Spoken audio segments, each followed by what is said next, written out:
In this clip, we'll take a look through Murchie's product inventory settings and how you can use them to manage your inventory. To enable inventory for this particular product, make sure you're on the Inventory tab and toggle the Inventories switch to Yes.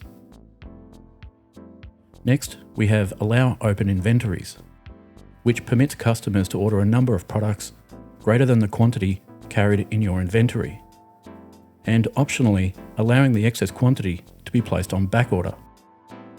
This can be useful in situations where you've run out of stock but have more on the way.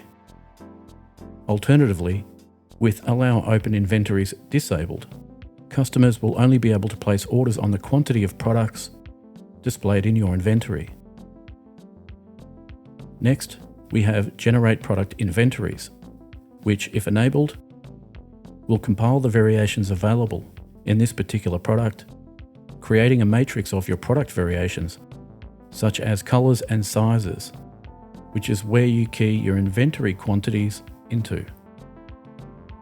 Allow Chained Inventory provides your resellers with the capability to provide a direct fulfillment scenario in cooperation with your supplier that automatically updates your inventory when your reseller sells a product. In addition, you can factor in a supplier handling fee here under Inventory Handling Unit Price. In the next clip, we'll take a look at the various options relating to payments and shipping.